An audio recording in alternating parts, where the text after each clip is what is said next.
નમસ્કાર મારા વહાલા ગુજરાતી મિત્રો, અલગધણી રામદેવ રામાયણમાં આપનું સ્વાગત છે. તો આજે અહીંયા જગતનો નાથ બલિરાજાના દરવાજે સિપાઈ થઈને ચોકી ફેરો કરી રહ્યા છે. હવે આપણે લક્ષ્મીજી પાસે જઈએ. તો આજે 1 મહિનો થઈ ગયો છે અને 1 મહિનાથી ભગવાન ઘરે નથી. એટલે લક્ષ્મીજી ચિંતામાં બેઠા છે કે ભગવાન ક્યાં ગયા હશે અને શું થયું હશે. તો આપણા ત્યાં પણ આવું જ થતું હોય છે.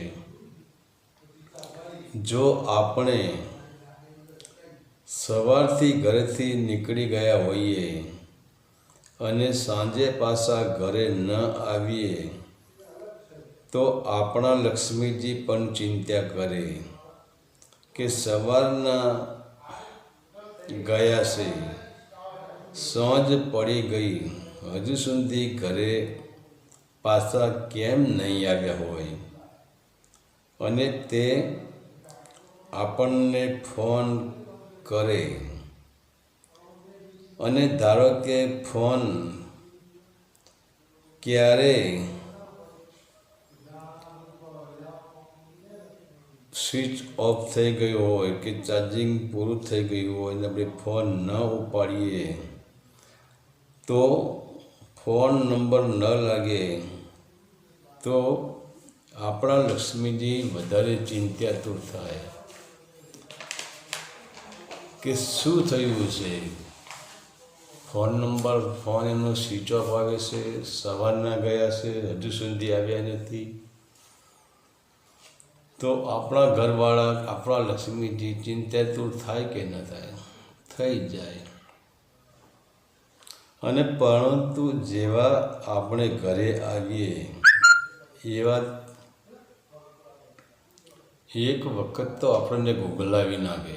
ક્યાં ગયા હતા, શું થયું, ખબર નથી, કેટલા ફોન કર્યા, ફોન કેમ સ્વિચ ઓફ આવતો હતો, કેટલાય પ્રશ્ન પૂછી નાખીએ. મળ્યા પછી પૂછી નાખીએ, પરંતુ જ્યાં સુધી ન ઘરે આવી ગઈ એટલે આપણને ધબધબાઈ દે. પરંતુ આપણે હાજરી ન હોય તો આપણા લક્ષ્મીજી પણ ચિંતામાં પડી જાય ખરા.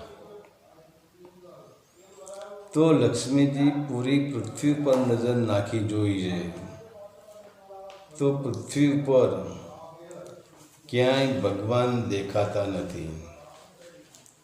અને દેખાય પણ કેવી રીતે? કેમ કે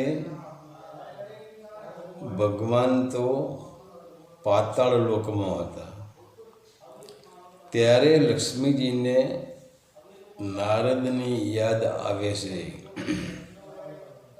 કેમ કે નારદજીને 3 લોકોની ખબર હોય. નારદજી આવે છે અને કહે છે કે માં, કેમ મારું કામ પડ્યું?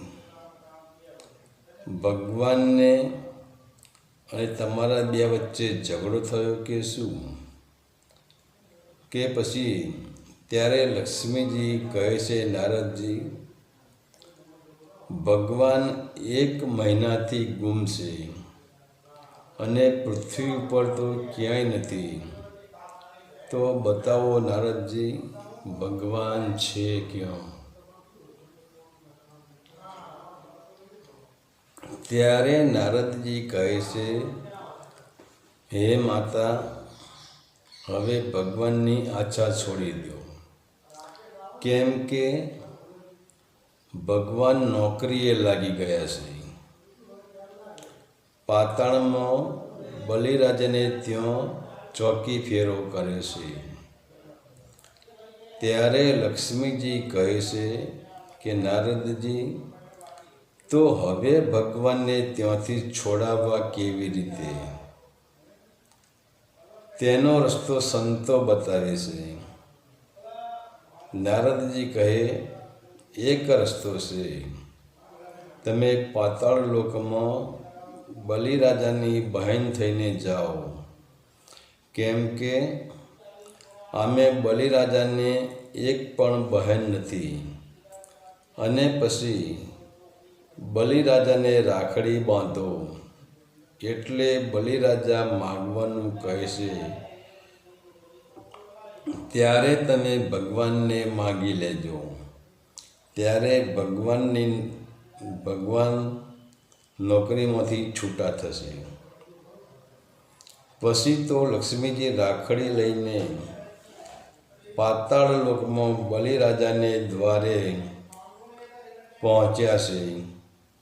અને જોયું તો ભગવાન ત્યાં પહેરો ભરી રહ્યા હોય છે.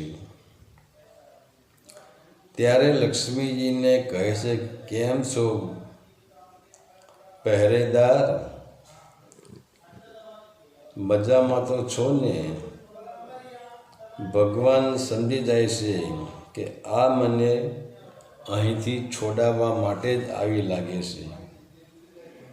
તો લક્ષ્મીજી બલિરાજાના મહેલ તરફ જાય છે. ત્યારે ભગવાન લક્ષ્મીજીને રોકે છે કે ઊભા રહો, પહેલાં હું બલિરાજાને પૂછી આવું કે બહાર તમારી કોઈ બહેન તમને મળવા આવી છે. ત્યારે ભગવાન બલિરાજા પાસે જાય છે અને કહે છે કે બલિરાજા, બહાર દરવાજે કોઈ તમારી બહેન આવીને ઊભી છે અને હાથમાં રાખડી છે. તો તમને રાખડી બાંધવાનું તમારી બહેન કહે છે. ત્યારે બલિરાજા કહે છે કે ભગવાન, મારે કોઈ બહેન નહોતી અને મને પણ બહેનની યાદ આવતી હતી, પરંતુ આજે તમારી દયાથી મને બહેન પણ મળી ગઈ છે. તો જે હોય તે, પણ તે મારી બહેન છે, તો તેમને અંદર મોકલો. લક્ષ્મીજી બલિરાજાના સામે આવીને ઊભા છે.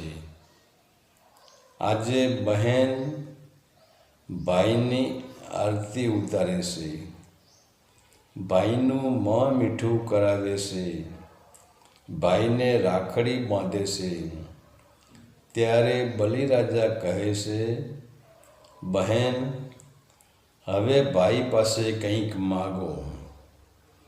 ત્યારે લક્ષ્મીજી કહે છે, ભાઈ, હું તારી મોટી બહેન છું અને મારી પાસે બધું જ છે, મારે કંઈ જ જોઈતું નથી.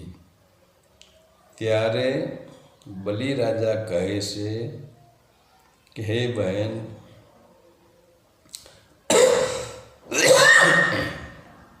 ભલે તમારી પાસે બધું જ હોય, પરંતુ ભાઈની ફરજમાં આવે છે કે બહેનને કંઈક આપવું પડે.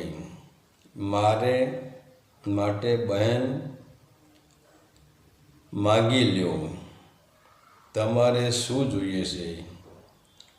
ત્યારે લક્ષ્મીજી કહે છે, ભાઈ, મારે કંઈ જ જોઈતું નથી, પરંતુ તારી પાસે એટલું માગું છું કે આ તારા દરવાજે જે સિપાહી છે તેમને તું છૂટા કરી દે.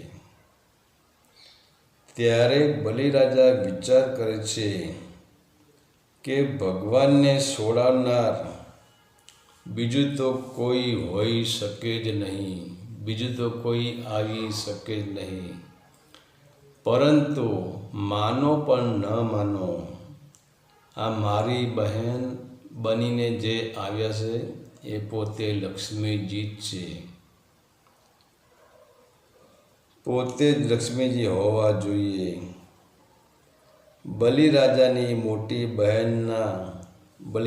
મોટી બહેનના પગમાં પડી જાય છે અને કહે છે કે હું કેટલો ભાગ્યશાળી છું કે મને તમારા જેવા મોટા બહેન મળ્યા.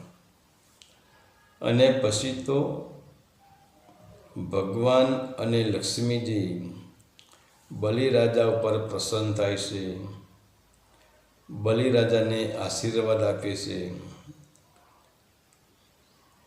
અને કહે છે કે હે બલિરાજા, તમારે જે માગવું હોય તે માગી લેવું.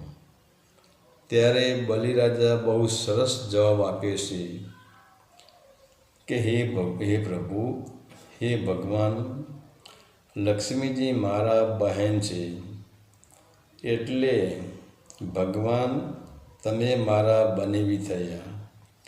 અને બીજું કે બહેનના ઘરનું પાણી પણ અમને ન ખપે, બહેનના ઘરનું પાણી પણ અમે ન પીએ. બહેન અને બનેવીને તો આપવું પડે, બહેનના ઘરનું કંઈ લેવાય નહીં. પરંતુ તમે કહો છો તો ભગવાન, તમે અને મારી બહેન લક્ષ્મીજી, તમે બંને જણા મારા આ ત્રાંબાના સિંહાસન ઉપર બેસો અને હું અને મારી પત્ની તમારી આરતી ઉતારીએ.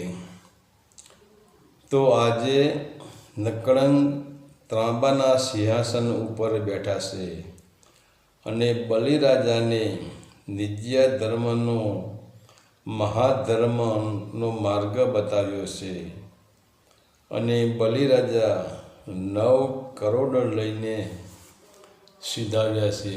બોલીએ અલખ ધણી રામદેવજી મહારાજ કી જય.